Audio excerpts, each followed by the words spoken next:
Hey everyone, welcome to a special edition of the 1990 Mod Pack release video. This is kind of podcast form. I have Falcon along with me. He helped with some of the paints on the mod, and we kind of just talk 90s and go through all of the paints in the pack. So if you want a long form podcast style thing to watch and listen to, because we do visuals obviously with all the different paints and things we're talking about, then this will be a fun one for you. If not, I understand. It's a long video, so I get it. But enjoy if you're hanging around for it.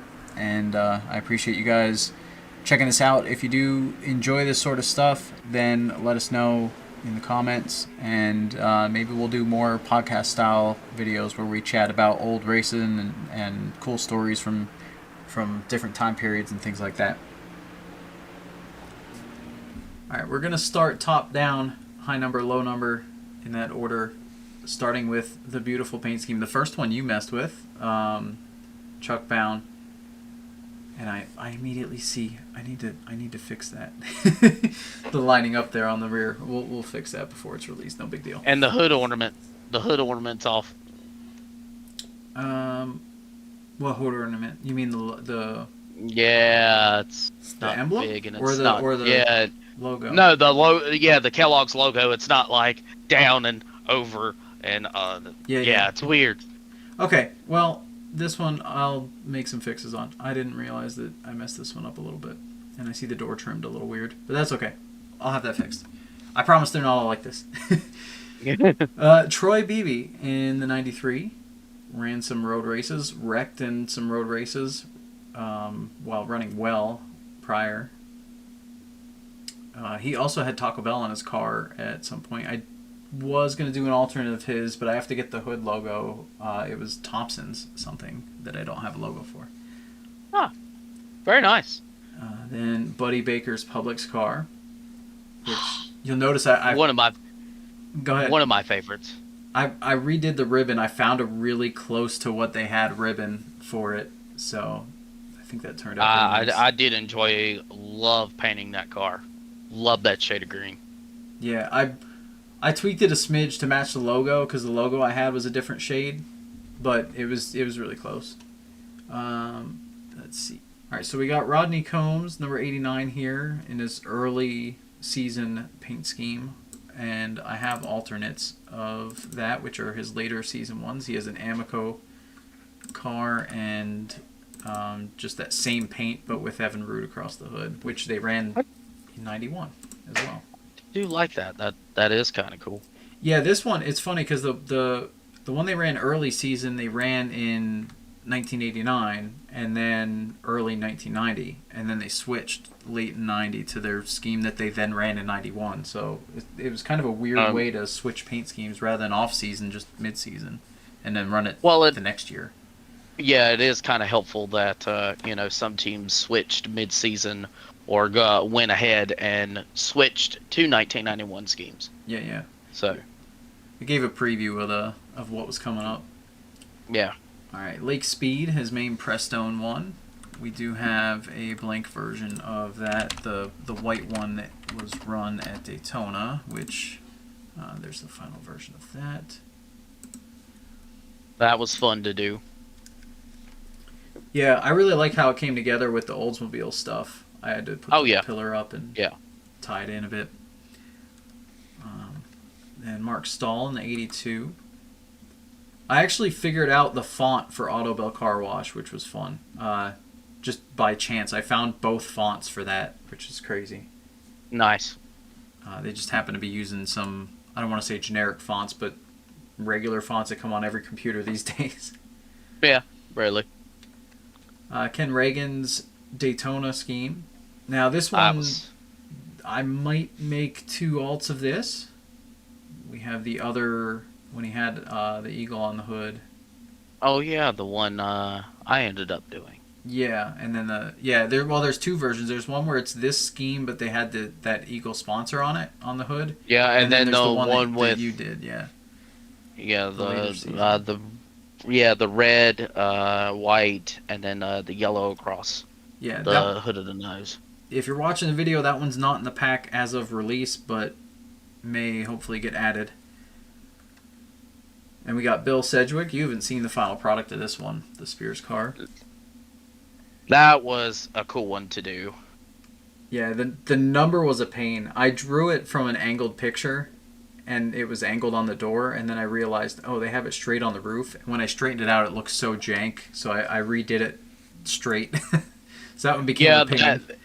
That curve was really hard to do from the number all the way up to where it blends in to the back glass. That was a pain. Yeah. Mike Potter. This one was funny. I wish I was recording when I did this one. I one-shot Charlie lining this up.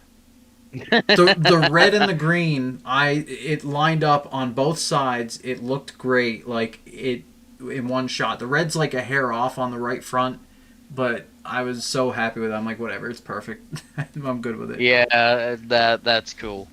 It was so funny. That's awesome. It was kind of like how that Harry Gant thing lined up on the one stream we did. Yeah, that was cool. All right, Phil That's Barkdahl, really cool. Daytona paint here. Nice. I love how that turned out. Yeah, that one's fun. I love the fade. He's the only one who ran an actual fade in 1990 at all, besides the Days of Thunder City Chevrolet car, which has some fades on it. Yeah. And but JD that was McDuffie. fun doing. Sorry, I didn't realize you were still going. No. I loved the 73 car. It was cool to do, especially lining up in between the fade and the lines, drawing all the way back. That was fun. Yeah, that car it looks fast, and I guess that's what they're going for. It does look fast. It really does look fast. All right, JD McDuffie. I only did one version of the number for this so far, but there is another alternate version, and some of the logos will be scrambled around. But the legend himself. Yeah, I'm very happy with how this looks. I'm not happy with his driver portrait because he looks so mad, but I could not find a good one. Well, I mean, not it's from JD McDuffie. Yeah, it's JD McDuffie though. As long as he's here. But yeah, I'm really happy with how that number turned out, with the shine fade going on. Right, then we got Bobby Hamilton in his primary. This one, there are many alternates, though I'm only going to show one on screen now because the other alternates. This one's just a blank one with no sponsor. But yeah. The other alternates are other cars that we'll see when we go through here, that they just slapped the 68 on it and he drove for them with the same exact paint otherwise. So, yeah. He has that I enjoyed that one just because, country time. And, oh yeah. But there's something in the works for me for 94, so. I just realized I forgot country time. Yeah, I was hoping you would catch it. I was hoping you would taking notes. It, these will all be fixed, don't worry. They may be in the video, but they're not going to be in the pack that way. All right, Jerry O'Neill's Daytona ride. Just a blank rookie car. Oh, I actually got to fix that on the back end there. I forget. I have to look if he ran a white spoiler or black spoiler, but I need to get rid of the back there. No big deal. Yeah. Taking notes. And Jeff Purvis's 51. This was fun. It's a simple scheme, but there's a beautiful picture of it. My favorite version of the 51 car. Just my favorite version in particular. All right. I'm surprised to hear that with Well, see, the thing about it is that, like, this whole deal came together for Jeff Purvis, because of Neil and talking to James Finch and getting him a ride in that car. So it means a lot because Jeff Purvis. Yeah. All right, Ted Musgrave. This one probably a lot lesser known. By the way, if you're watching this video and you haven't picked up on it yet, this is probably one of the most in-depth or most complete packs of cars for 1990 in any game. I'm saying that if you got proof to prove me wrong, go for it. Give me a link to a pack and something else that has more drivers and cars and paints that are accurate. to at least to the extent we could get them on these bodies for the time. Yeah, because that would be super helpful. You know, yeah. If we're anybody that something. has anything like that would tremendously help us out. Yeah, I mean, I know there's more cars. There's actually enough that I don't think we'd get them all because there's 108 drivers I think that made a start in 1990. So unless there's a lot of repeat paints, we can't fit them all in the game because the maximum is like 87 or 88 or something for how many unique drivers we can get without modding the actual core game file, which can't do with the cheat codes. Not easily. There is a way, but it's a pain in the butt. So yeah, Ted Musgrave's base car there. He ran at Michigan and a few other. I think he attempted like 3 or 4 races. Way before he drove for Jack Roush. Yeah. And we got Tommy Kendall in his primary scheme. This one, go ahead. I was getting ready to say it's weird seeing a number 40 without mountains and silver behind the color. Yeah. He has two. There's 2 alternate versions of this, and one of them is just the number changes. It's a holo, which is the one I saw. It took me a while to find any pictures of the one with the red and blue. And then there's the version he ran at Sonoma, which had a little bit different logo setup going on it and on the back, and just the red holo number with no stripe. I do like the red and the blue combined together. I do like that car. That is really cool. Yeah, it's funny because there's some renditions of like people making 1/64th scales, and they got the numbers wrong. Like they did them solid blue or solid red, because from a lot of the blurry pictures, it looks like it's just a solid number that's just moving fast, and in low res. So it's easy to mistake it, but when you actually find pictures of the car stopped, it's other than this version, it's hollow numbers. Next up, good old Dick Johnson, the legend himself for V8 supercars.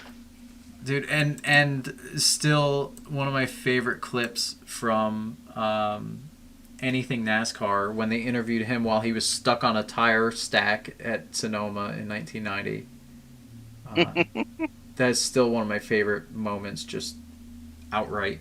Darrell Waltrip, and Dick Johnson has parked his car on the tire barrier. I don't think he wanted to do it that way, but there's the camera. We was talking about a horizon a moment ago. That certainly is a camera shot.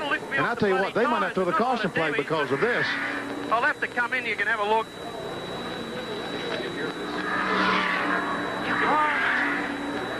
He's telling the course workers.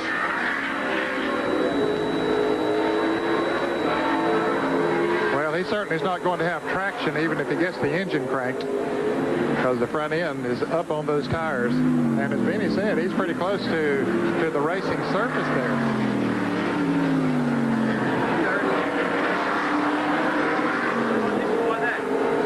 Dick Johnson, can you hear me? It's okay? Apparently not. Yeah, I can hear you. You can hear me? Hey? What happened, Dick? Well, there's obviously a bit of oil up here, and I fired up in there probably a little bit quick. And it just sort of slipped off the road a little bit, like it's as slippery as a butcher's block up here. There's more gunk on the road than there is on the kitchen table. Dick, you had a great run. How did your day go prior to this point? Well, I'm just waiting for these turkeys to lift me off here. All I want to do is get back and have a go. We like your accent, too. Welcome to Winston Cup. Yeah, well, I don't know. I just want to get to the finish. I've come a long way to have a race, and I'd like to get to the finish. All right, we'll see what happens. Thanks a lot. They've thrown the caution flag, Dick Johnson, so there'll be some help there in just a little bit. Interesting afternoon of racing here at Sears Point. There is Dick Johnson. His car has gotten off of the tire wall and now is back on the race course. He is the reason for this full course yellow that we are under at the moment. The car ran off the course as he got in some oil. Here it is, and here's how it sounded.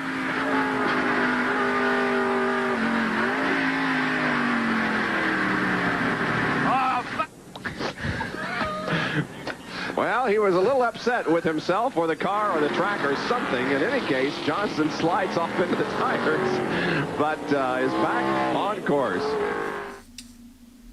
And a beautiful car, too. Which Oh, yeah. I actually temporarily had a blue version of this, and somehow that still looked really good. I believe he raced at the Thunderdome when the first year that NASCAR went to Australia. Yes, NASCAR went to Australia way before they went to Japan. Yup. So, Okay, Bill Venturini. another legend. Yeah, and another absolutely beautiful car. I'm really happy with how this one turned out, especially the number. That was hard to do. That looks like a fun number to do. It was not fun. Especially because it looks like it has some imperfections when you really look at it closely, and it's like, no, that's actually how the number was. So I tried to match the imperfections. It still looks bad, you know. Like, this is way before Dave Blaney drove this car for Bill Davis. Yep. So, And there's another version of it where they had Rain-X as the primary sponsor as well. yeah, that's cool. Next up, Mike Chase. There's two 23s that ran. I could not find many pictures of the other one, but this one's the only one I found some good pictures of. The other one was run by a guy that I can't remember his name now, and it's really hard to pronounce. Eddie Bierschwale? Bishwell, yeah. Bishwell? Yeah. Yeah, I'm still, the pictures I have and the pictures we both, like, you found some, I found some, none of them are confirmed 100% from 1990. So Yeah, some of them were from like 89 or 90 or 91, and it's like, yeah, and his car was why? like, it was white to blue one of the years, and it was white to like a gray another one of the years, and I'm not sure which. To this day, I don't know. So I just did. Yep. I did Mike Chase's instead because they both only made a couple of starts, so no big deal. And this is one of the paints that, if you slap a 68 on it, Bobby Hamilton also drove this exact paint scheme. All right, next up. Well, I'll let you intro this one.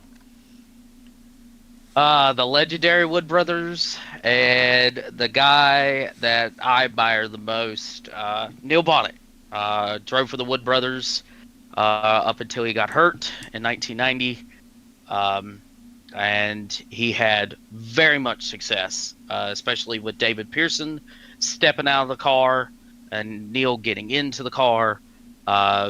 Won a total of 9 races for him.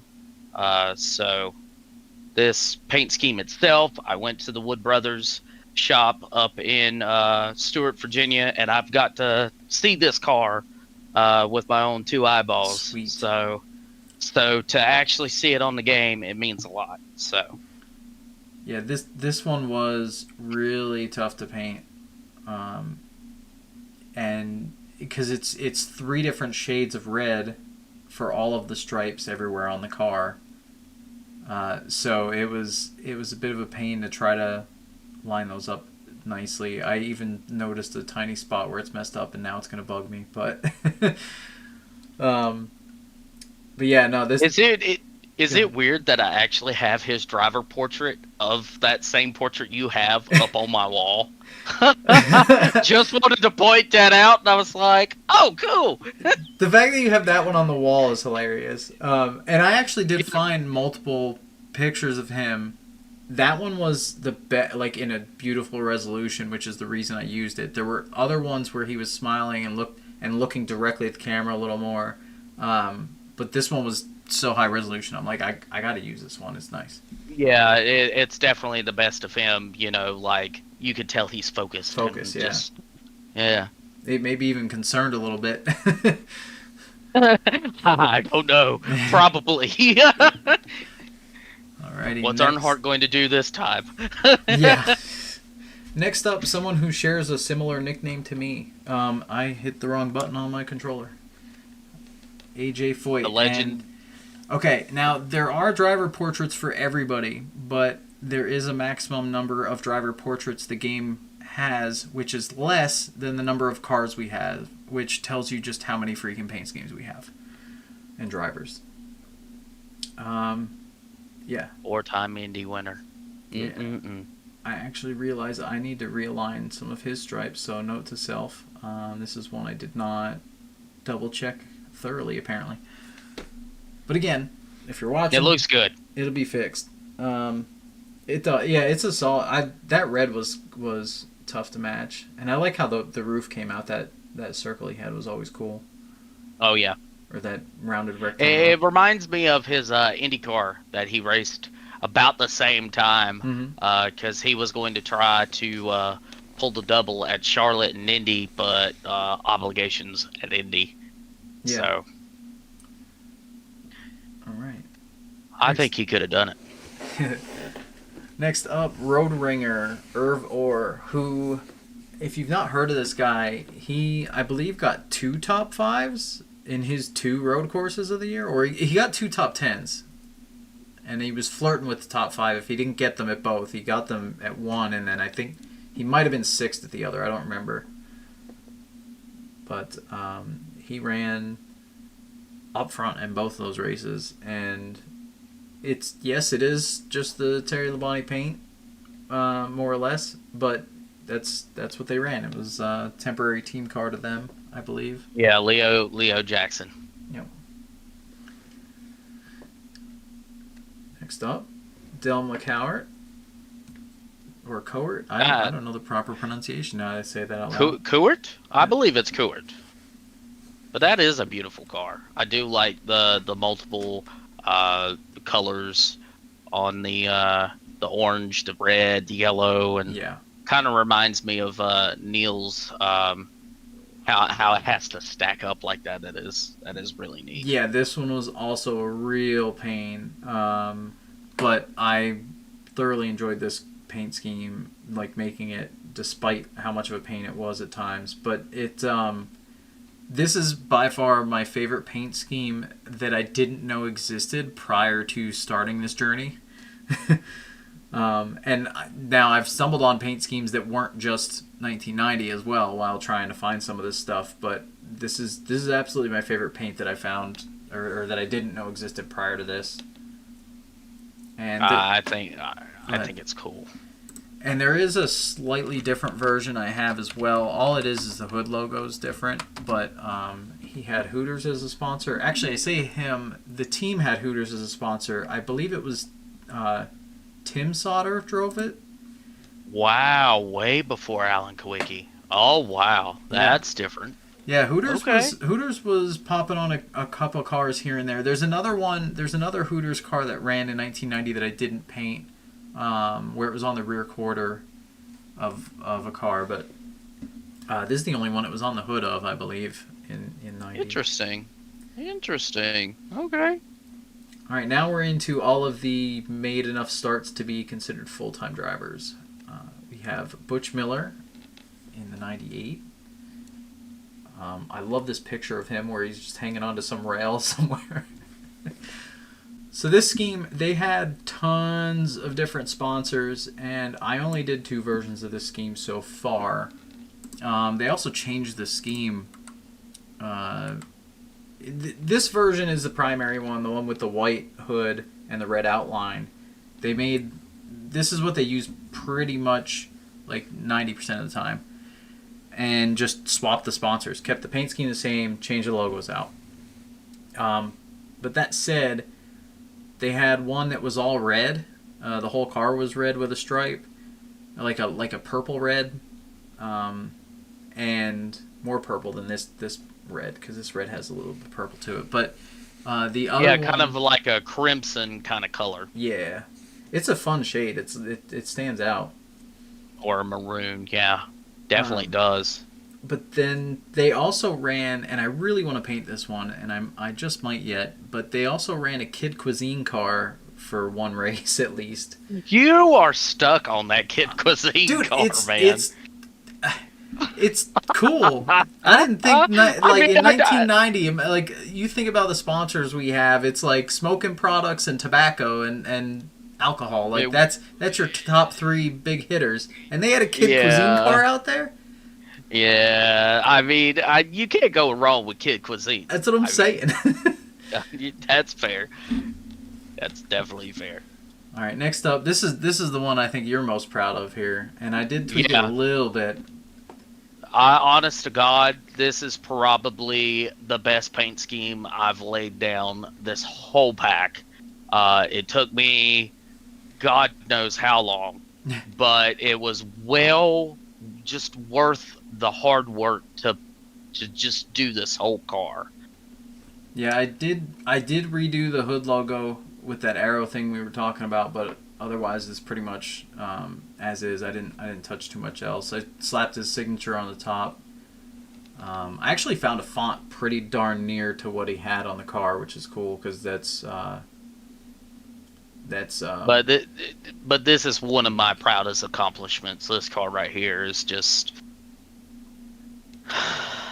it was worth it. It was worth the work. And just to point it out, some of the details we did go to as much as we could. Whether Goodyear is curved over the fender or a straight line logo, I tried to pay attention to on every single car.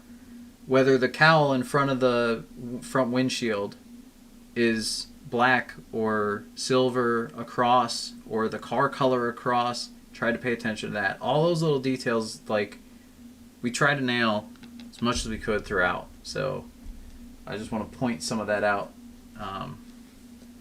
for those that may have not noticed yet. All right, next up, Jimmy Horton's number 80. This is a beautiful blue. Go ahead. Nah, I was getting ready to say that is a pretty blue. You're going to say the same thing.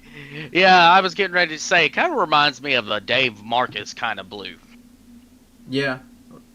I'm surprised I found a shot of the back of the car, which I'm glad I did because I didn't know whether he had his main sponsor on there or what, because this car's a little barren for logos, but it has stuff everywhere. But that S&H Racing on the back is what's on it, and the way it's offset, like that's how they had it on the car. All right, Rick Wilson. This is another one you're happy with. Yeah, doing the Raymont car. This was fun. Lining up that back bumper with the rest of the car was awful, but everything else is slapped together. It looks so good. I just can't say enough about it. This car and the 94 and probably Dave Marcus's car are like probably the 3 favorite that I did. Even though Dave Marcus's is just bare, this one and the 94 are my top 2. And there's also late season they changed the number over to a blue font instead of a white font, with an extra outline, a white outline on. Oh that. yeah. Well, that he raced at Richmond and then got in a wreck. Yeah. Unfortunately. He ran a couple races with that number, but I swear he had worse luck with it because there was a Rockingham one I think I saw a clip of where he also spun with it. Or maybe it was Atlanta. I don't know, one of those. This is when they changed over from Pontiac to Oldsmobile in 1990. Gotcha. And then they end up switching to Ford, and then they were gone. Unfortunately. All right, Dave Another Marcus. one of my favorites. I typoed Big Apple. That's lowercase, should be uppercase. All right, note to me. Uppercase. Yeah, the red logos on the doors. This was another favorite of mine to do just because I got to meet him personally at Talladega, so it's like I better do this man some justice and not screw this car up. So I went all out on this car. Yeah, and you know, for those saying, "Oh, it's just a flat paint," well, all of the logos, all the sponsors, and finding those decals and what's written everywhere, like that was the part that you know, I think was the really tough part here, especially that trunk logo. And I realized you found like the exact one. Yeah, and that was difficult. That was hard. Yeah. But this is one of my favorites. before we move to the next driver, we did want to touch on McDuffie and Marcus at Daytona in July. So Dave Marcus, I believe he wrecked during his 125, and it was JD the July McDuffie. race. Oh, okay. I think it was just Dave late Marcus, practice. I believe so. Something like that. Got in a wreck, and then JD McDuffie had a second car, and they botched the number. Oh yeah. But they put the number in on the car, and Dave actually made that race. And I'll put some footage or some maybe screen caps of that car, because it was quite the last minute it was a fight to It's see. It's kind of fun. Yeah, but Oh, God, that is cool. Should we do that paint scheme? No, I'm just no. No. We would have to do the font of the 7 for JD McDuffie, and then the 1 for Dave Marcus. It'd be funny to do, but that'd be a lot of work. Yeah, it would be kind of cool though. It would be kind of cool. Maybe in the future. Maybe in the future. Yeah. All right, next up we got Dick Trickle in the Route 66 Trop Arctic car. Yeah, that was a fun one to do. Especially doing the hood. Like, that was fun. Yeah, and I was on the fence on whether to match the hood to the Chevy shape or to rematch it to the actual hood shape. Mm-hmm. Of like the Grand Prix. You can see where the hood line comes down differently, and I was on the fence on that, but I just left it as the Chevy shape because I think it looks fine. Oh yeah. There's another version of this that has Trop Arctic on the hood, and the number font, or not the font, but the number outlines and stylings changed a bit, and the hood's red instead of black, but otherwise it's the same paint. And then Jimmy Spencer's Heinz Ketchup Pontiac.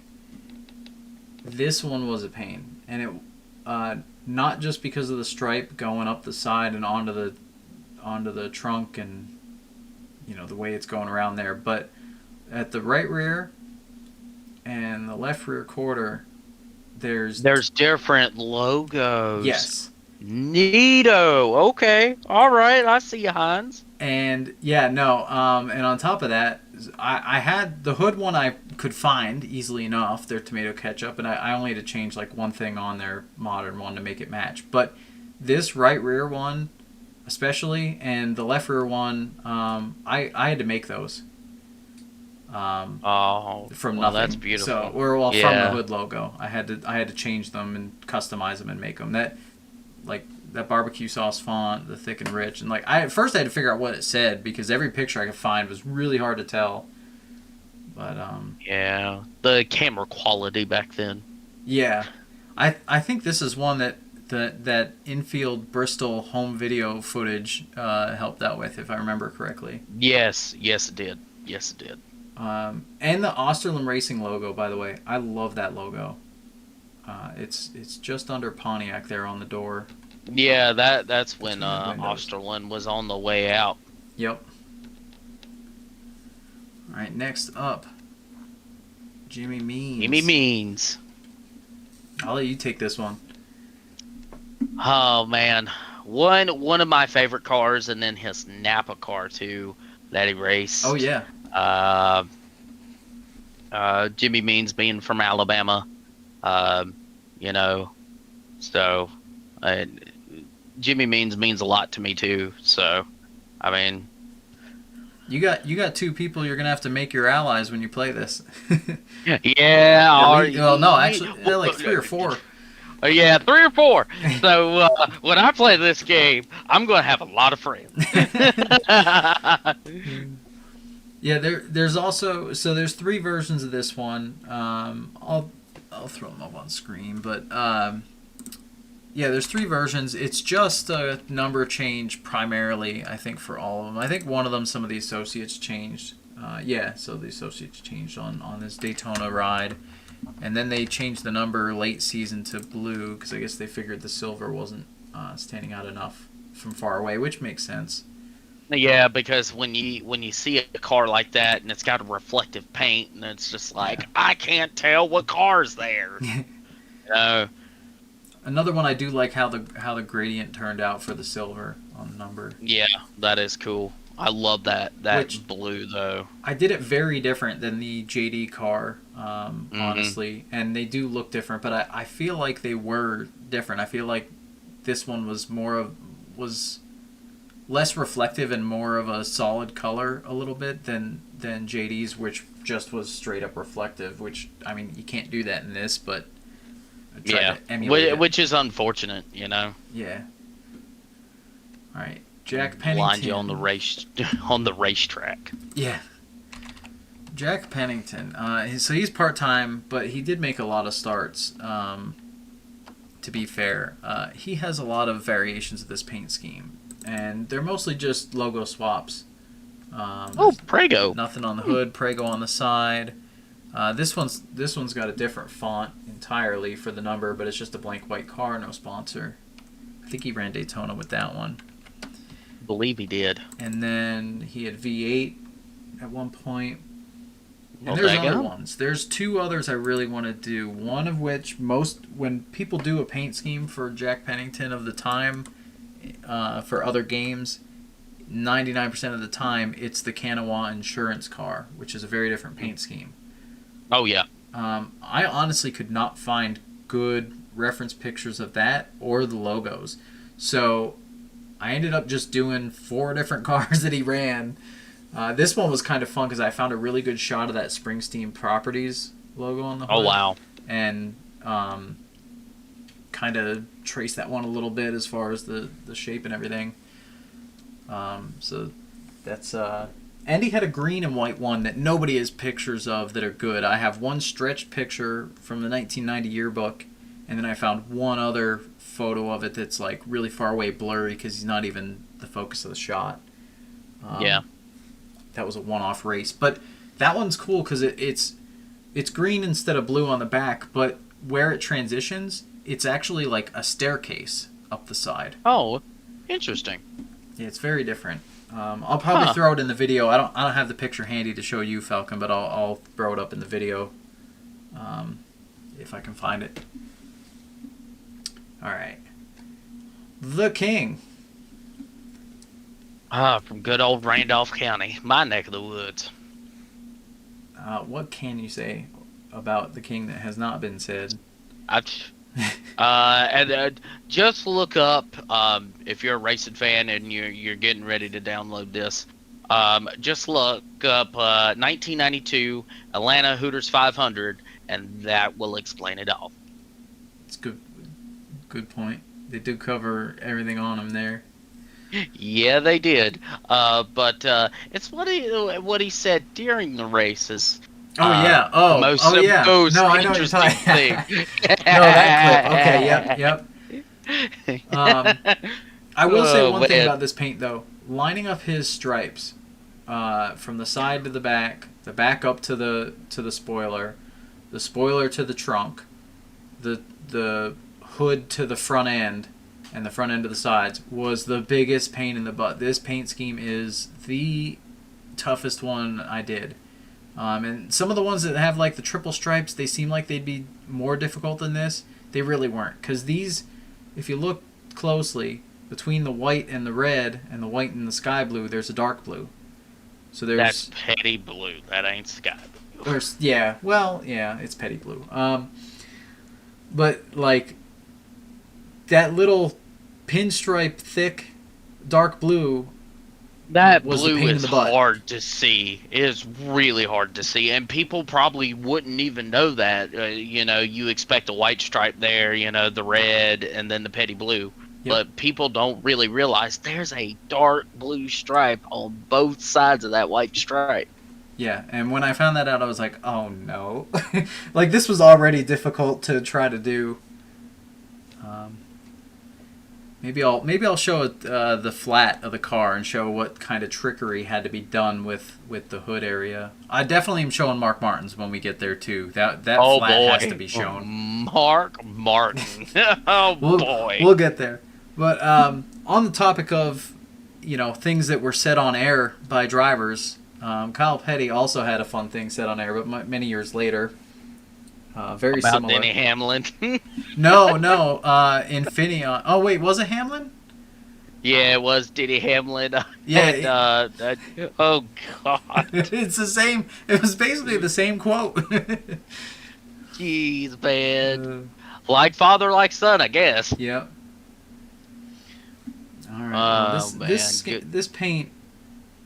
That blue is not quite Petty blue, and I can only say that with certainty of pictures where both cars are in the shot. Yeah, that's not Petty blue. I can sit here and tell you that's not Petty blue. Well, yeah, looking good. at the paint scheme, looking at this, but I'm saying when you look at photos of this car by itself, you almost assume it's Petty blue because it's Kyle Petty, and it's close enough that at a couple of old photos it looks like it, but when you see them next to each other, it's not. Yeah. So Kyle Petty, I believe, is the only Petty to drive almost every Petty Enterprises number, except for 40 and 43. Yeah. Did he run 42 at Petty though at any point? Because this is Sabco. Yeah. Well, considering 42 was his grandfather's number. Yeah, so yeah, no, I mean that would count, but yeah, this is Sabco, and no, because he ran the 42, 44, and 45. Yeah, that's what I was trying to think. Is like, did he run this number at Petty at all? I wasn't sure. But, yeah. No, he did not. Okay, interesting. Unfortunately. All right, next up, this guy's got some paint schemes. Larry Hedrick Motorsports. Yep, Larry Pearson. Guys who, go ahead. The guys who would end up getting Ricky Craven and I see the bear. Don't tell me. Kodiak. Yeah, it's coming Kodiak. up. From Rusty Wallace. Yep. I want to point out one thing. I didn't know till I made this logo, which I had to make based off of a hat that I saw. That Larry Hedrick logo. This logo is genius. It's both the number 41 and the L and the H from his first and last name at the same time. Like, for 1990, that's a that's a good play on words. That's cool. I like that. I like that a lot. That's interesting. That's one of the reasons I made it as primary, because there's the unsponsored version of that same car where they had no logos on it, and then there's the number 16 Publix car, which there's two versions of, one where they don't have any stripe on it and one where they have the double green stripes in certain spots. That's cool. I did not know he drove the 16 car. Interesting. Yeah, I think he actually, I might be mistaken, but I think he had more starts in the 16, just slightly.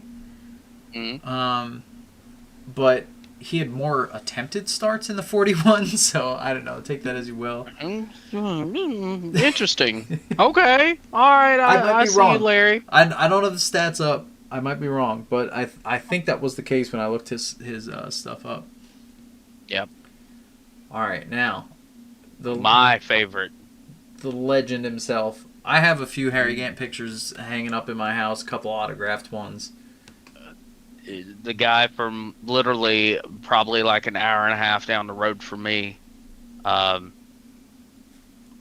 wins in a row. I don't think anybody would top it. I don't think anybody will ever break that record of 4 wins in a row. I still wish he got that 5. He was so close to that 5. If he would have got the 5th, I think, Harry Gant could have won the championship in 90. Yeah. He was running so good. I mean, they figured out that rear camber is, I believe, what was figured out at that time to give them that little bit of edge that he needed. especially with having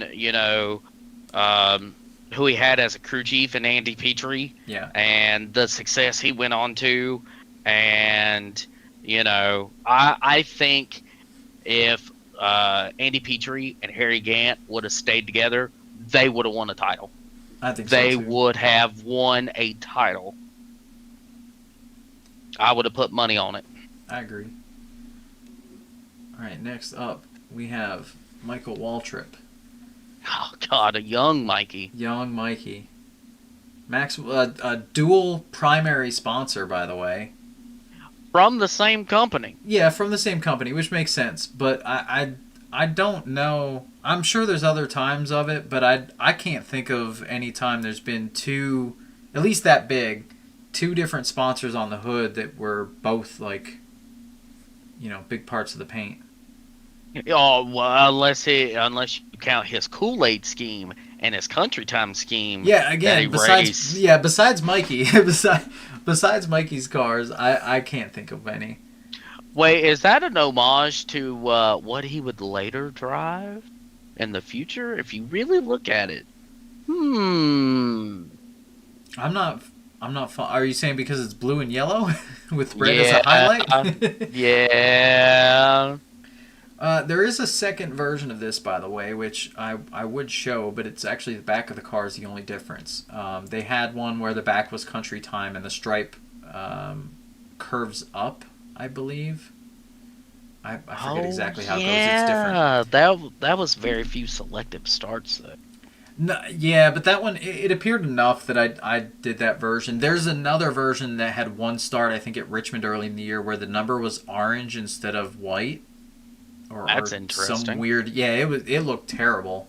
It was some other color, but well, this is before the team ended up becoming Bahari Racing, and Pennzoil jumped on the car. Yep. And we'll see them eventually, I suppose, if we keep this up. Oh yeah. All right, next up, Phil Parsons in the Diamond Ridge 29. Oh, that was interesting logos to find. Can I do a shout out right quick if you don't mind? Absolutely. Shout out to AC Racing, especially for having the numbers and the logos. Shout out to you, man. You're amazing. Yeah, just so everybody knows. Yeah, I'm gonna have more than one shout out for him, I'm sure, in the video. But he I gotta fix the Goodyear. I have both of them on, the straight one and the curved one. I'm noticing things. I'm gonna fix them. He did, at the same time I was making this, he was making a 1990 pack for NASCAR Racing 2. And I know people are like, well, wouldn't that have already existed? Well, no, not to the extent and not, to the quality and level that he was doing it. And he was kind enough to share those files. He shared me stuff for 91 as well. And another pack he made for a different game that we'll get to eventually, but it's going to be a while. But his 90 and 91 stuff, the only downside to those paints is you can't customize the trunk with logos on NASCAR 2. So if the trunk had a different logo, AC didn't have it, so I had to find those. But I also did a bunch of the paints before AC got to his, but he passed me because he was much quicker and much more gung-ho about getting those paints out. But we also did more cars, I think, in total. I want to say he only did like just over the full field slightly. Yeah. And we have 60, I want to say 66 cars. I could be wrong, but it's somewhere around there. But still, that changes the field up in this whole game. That yeah, you don't know who's going to make the field. Yep. Yeah, and that's something with NR2. You'd have to decide who's going to race beforehand. That's one thing that's nicer about the newer games. Also, there's an early season version of this paint scheme. Not this paint scheme, but this team's paints that I have Technically, Phil didn't drive it, as far as I know, but I still included it anyway as one of Phil's cars, just so the paint scheme could get some light of day, without getting too picky about like having the drivers switch their paints, without accidentally getting multiples of the same number out there. Next up, Davey Allison. Oh boy. There cannot be enough said about him or his talent. No, not at all. I will say about the paint scheme, though, they kept changing minute details about this car all year long, and it drove me nuts. Havoline having the white outline or not having the white outline, the car number having it or not having it. I think the size of the logo on the hoods changed at one point too. The roof rails, whether they were gold or black, changed. I mean, it's all minor stuff, but they kept tweaking little details, and I was like, I'm just doing the one with the white outlines, and that's it. I mean, honestly, it's the year after this, I believe, is when they changed it, and they didn't change it back till, after Ernie Irvan joined the team, and more on that later. Yeah. But, that car is still iconic in itself. It's just a beautiful car.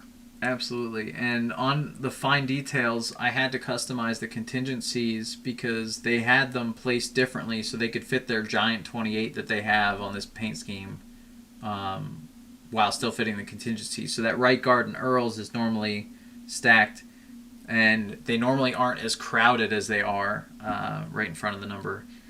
And that's just one of those fine details that I had to change on this one.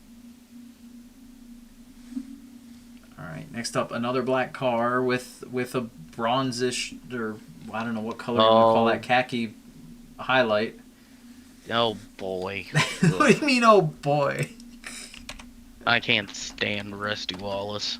What about the great paint driver? Scheme, Don't get me wrong. Great driver, great paint scheme. Love the paint scheme. I loved this Kodiak car, but this was the start of midnight.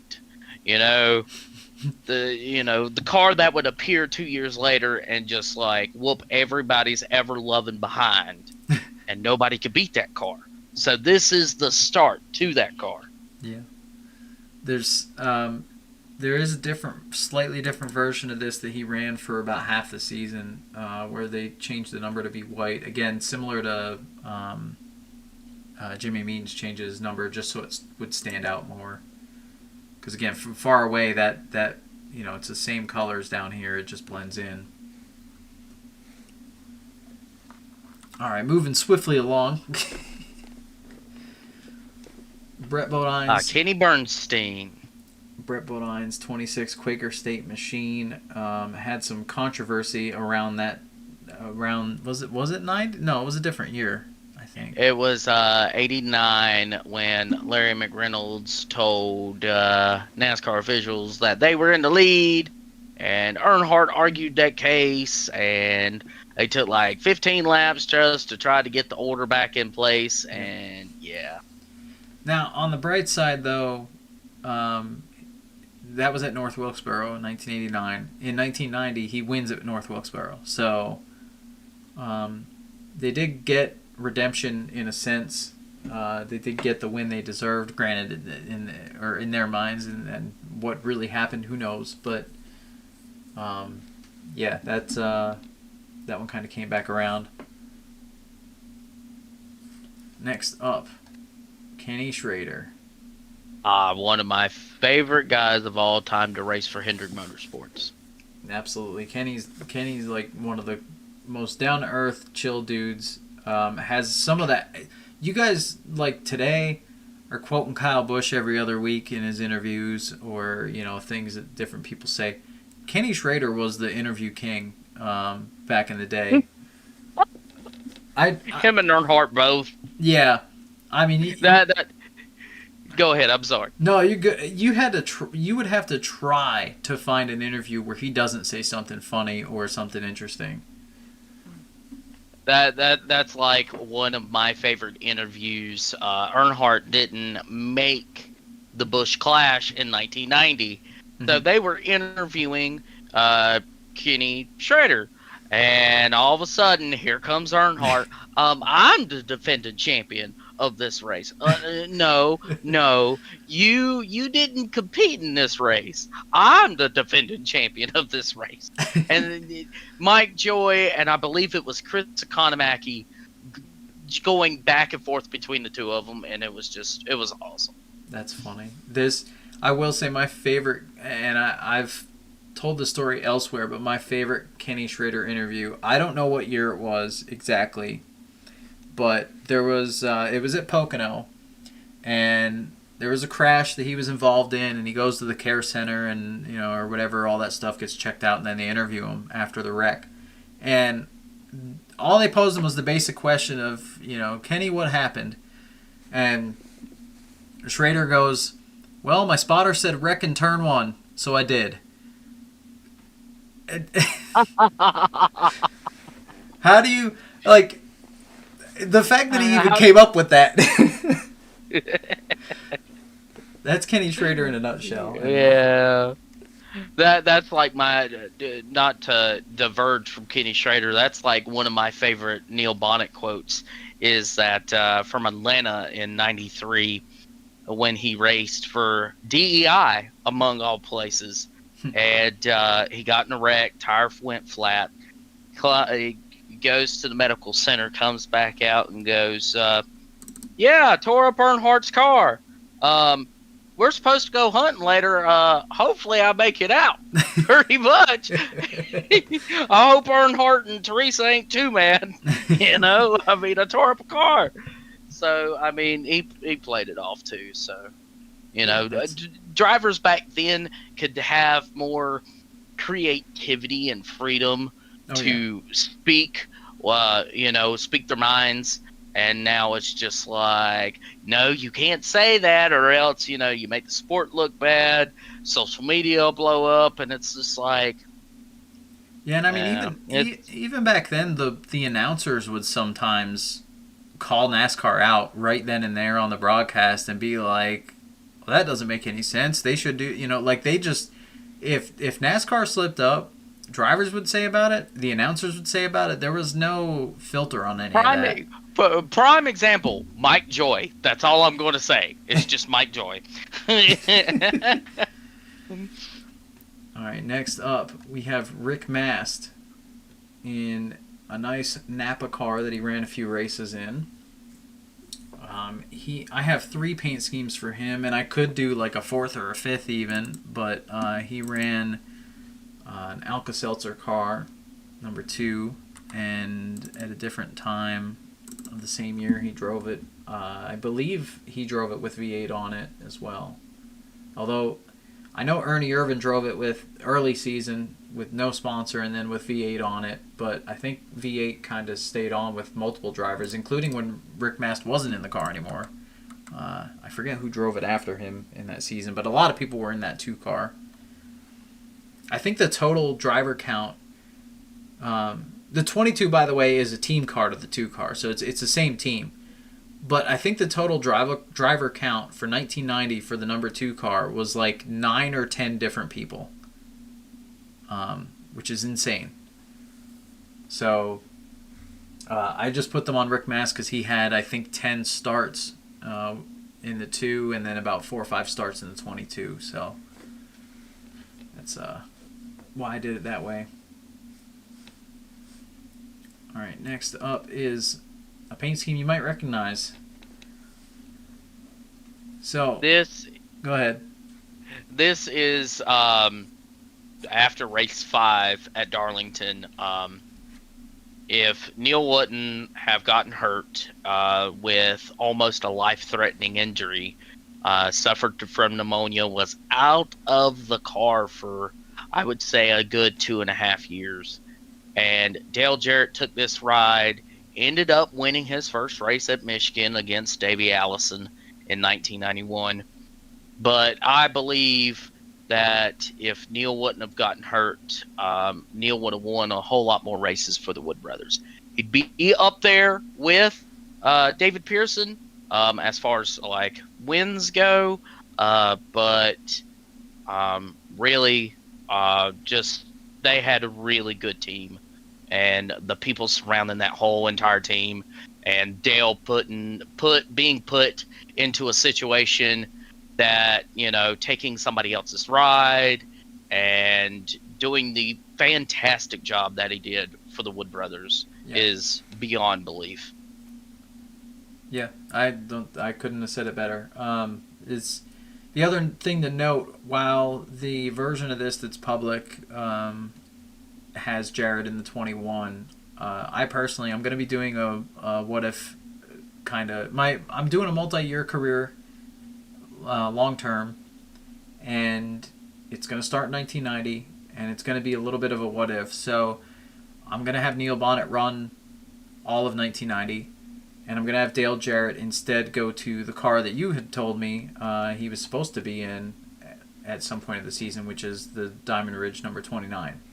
Yes, he was. He was supposed to replace and make his very first Cup start in the 29, which he did in the Xfinity Series with Hardy's on the car. Yep.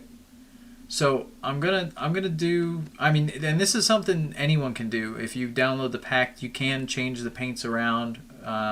You know, and just have it fixed that way and change. There's one little CSV file which you could open with Excel or Notepad or something and change what car number shows up in the game for them, but so that it matches, and the sponsor and whatever else. But that's something I'm going to do for my playthrough. I'm going to have a couple of what if scenarios, and there's one other, well, I guess a couple others that we'll cover here in a bit. Oh yeah. All right, next up, this is another big story. Yeah, Rob Moroso killed way too soon. He had a career that could have spanned at least 20 years. Yeah. He definitely had a good team under him, especially with what sponsorship he had, and, you know, just, it's sad. It's really sad. Yeah, so for those who don't know, he was winning everything on his way up the ranks, very young. His story, honestly, like we'd say, like, oh, it's, you know, Jeff Gordon, young driver, got in this car and blah blah blah. Like, you know, we'd be taught if he didn't pass away the way he did, and you know, assuming he didn't get injured in a race car thereafter, he would have been the Jeff Gordon story, but sooner. Because he was dominating everything, and he came up to Cup and struggled. You know, they had a good showing here or there, but overall they struggled, and it hit him hard. And you know, they weren't. It's not a big team. It's not you know, it's their own team, so it's not like they. Yeah, I mean, his father owned Moroso Performance Parts. Yeah, so it's not like they had top equipment either. I think you put him in any half decent Cup ride, and he'd have been winning or right there every week. But unfortunately, the season hit him hard, and the story goes, you know, there's a little bit of hearsay around it, but basically, he was drinking in I guess the off season. He was really down about how the year went, and he drove drunk and got in a car accident and killed himself and someone in another vehicle as well, a woman in another car. So it's a very you know, sad story, a very disheartening one that you should consider. You know, anybody who likes to drink, you know, think about this stuff. Even the best drivers in the world can't drive drunk. So it's a sad story, you know, that he was gone too soon, but in a lot of ways you gotta learn from it. But on that not so fun note, let's move on to Chad Little. In the Bullseye barbecue sauce car, which was quite an ordeal to paint as well. That's an eye-catching race car. Absolutely. Like, if I was to look down and see, a sponsorship and look at that and say, what is Bullseye barbecue sauce? What is that? That's eye-catching. Yeah, their logo's eye-catching, the paint scheme's eye-catching, I agree.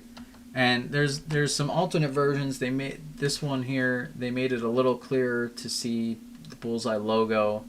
And they also gained Tyson Chicken Tyson as a Harley sponsor. Farms. Okay. Yeah, or Tyson Harley Farms. Yep, which is on the back as well, the trunk. And then later in the season, they actually lost the Bullseye sponsorship. And for a couple races, they kept the paint scheme pretty much, but they put their new sponsor Pelco on the car. Still eye-catching, though. Yep. And then they went further than that, and they wanted to disassociate a little more from the Bullseye one, and this is the other version of the Pelco car they ran. That's still eye-catching. I mean, it's still got orange on it, so I mean, Chad Little, okay. Yep. Alrighty, next up, an interesting one, Greg Sachs. A Hendrick Motorsports car before it was a Joe Gibbs car.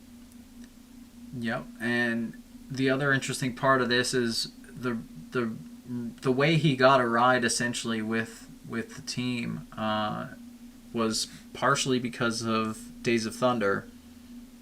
He was a driver for that as like a stuntman, and during some of the testing and early filming for that, he had impressed. I guess Hendrick was there, and he had impressed either the crew, and then they told Hendrick about it, or he impressed Hendrick himself. I don't know which, but Hendrick owned like every car in Days of Thunder, basically. So, for those who don't know, and helped make that movie a reality. But, yeah. So, Rick decided to put Greg Sachs in a car, way more often as a result, and. He had a couple of good performances, but I don't think he ever truly really got to show his stuff. He really didn't get to show his talent. Now, if he would have stayed at Hendrick, I guarantee you he probably would have won a race. At least one. I think a couple. Yeah, no, I'm with you on that. All right, next up is one of the first paint schemes I did. Done.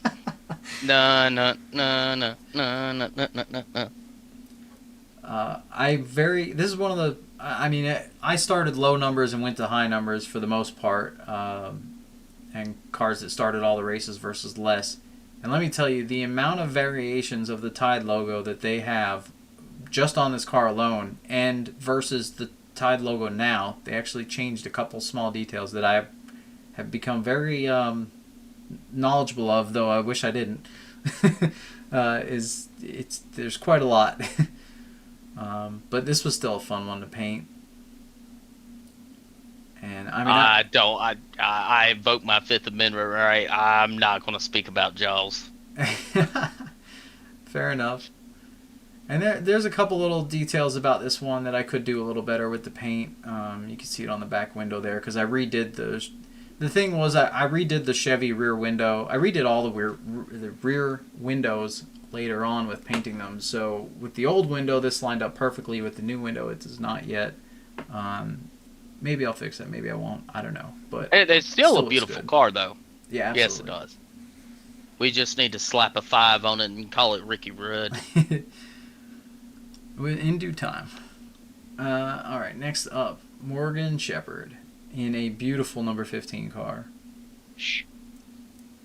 A legendary team in itself. Yes.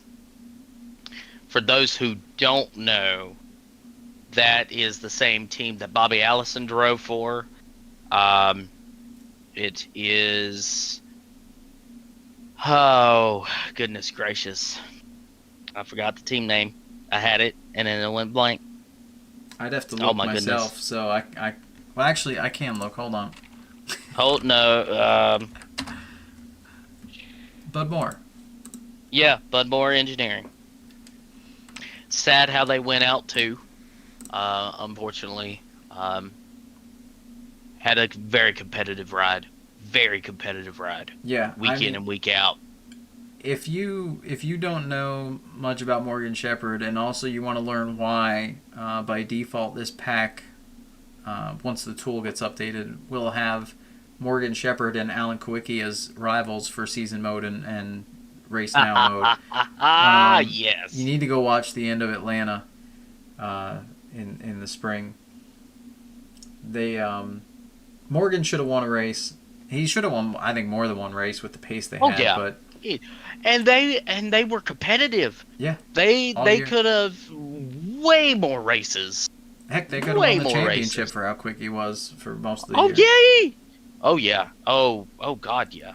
So for those that only know Morgan Shepherd for the memes of the roller skates, and all that stuff, or the Jesus car. Yeah, or the Jesus car, and all the things associated with that. I know that's a popular one with the Thunder 04 crowd, thanks to KG mostly,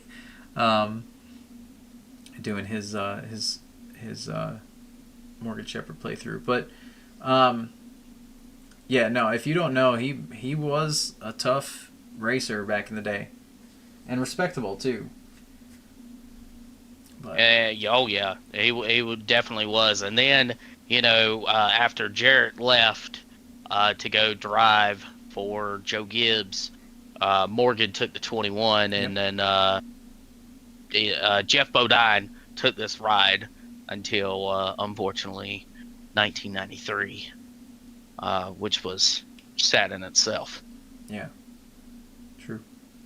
All right, we got next up. I'm gonna skip one here for a second. We'll go back. The boss man's car. When I say the boss man, for those who don't know, this is Bobby Allison Racing out of Hueytown, Alabama. Mike Alexander split this ride with Hutch Strickland. So this in itself is a very special car to me, personally. So.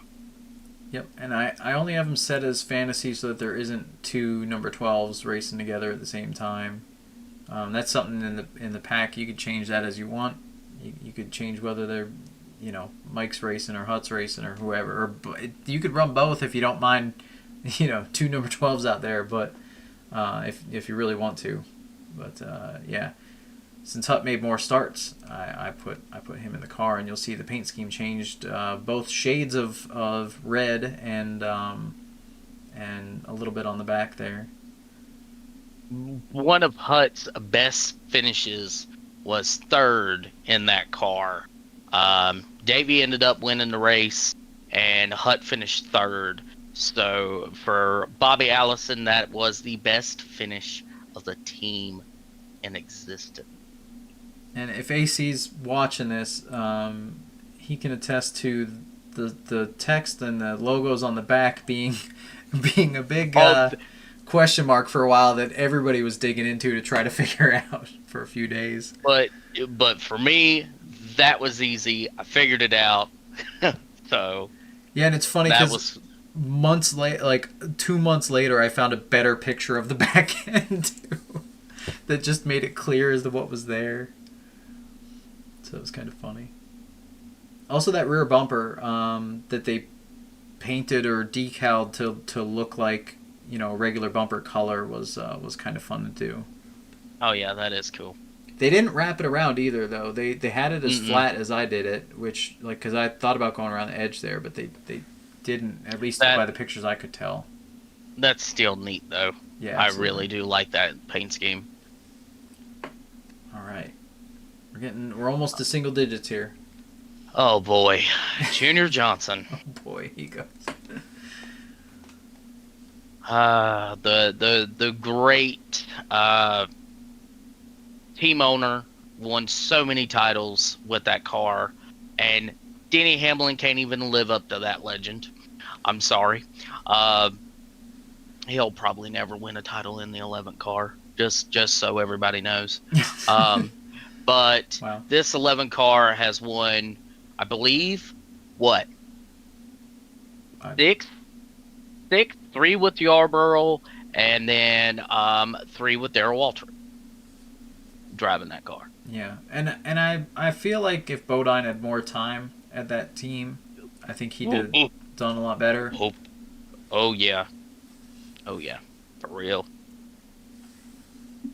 Also, Bill Elliott was in this car for a while. Yep, before he opened his own team in 1994. Yep. All right, next up's the big one, No Hope Cope. and a beautiful one for that matter. I absolutely Daytona love this paint 500. scheme. Lucky Daytona 500 winner.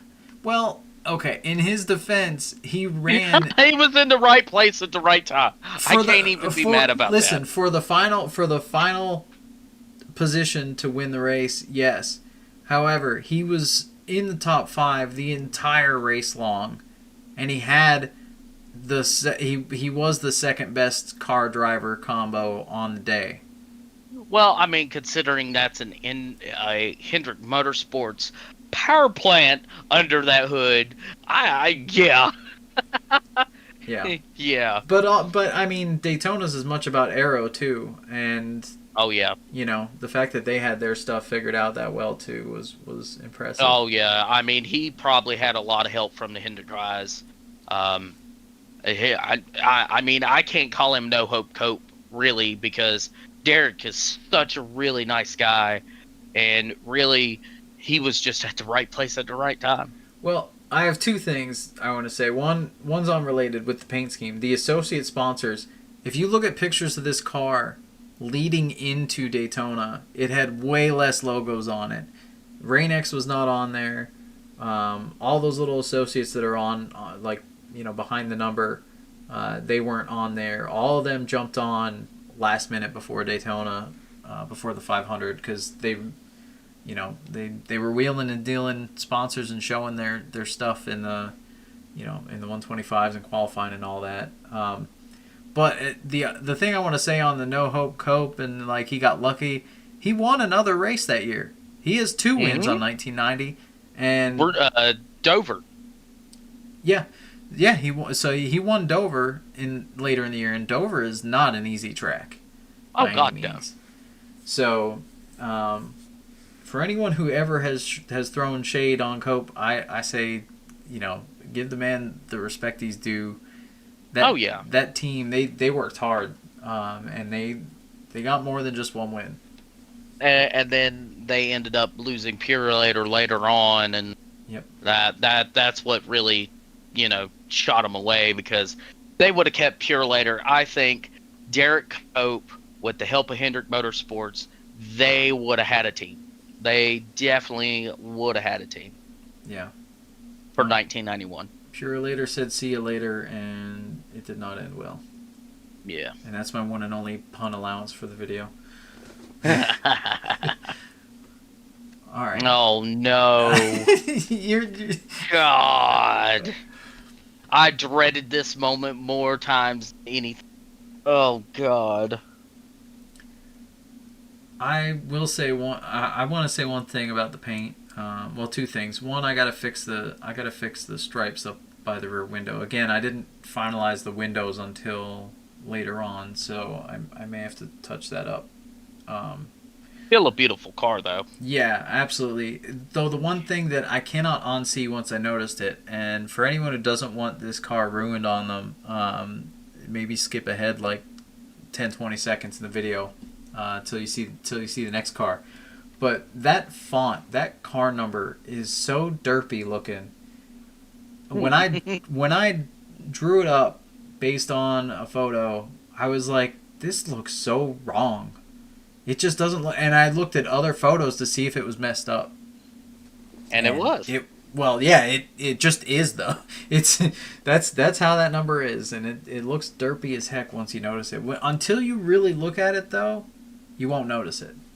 I don't think. So, a little known fact that I don't think many people knew, he actually brought this paint scheme back before there was a throwback weekend. He raced for Chip Ganassi in the 39 car with Coors with that paint scheme, and I hate to say it, it looks better on the Dodge than it did a Ford. I wonder if it's the same sponsor years later.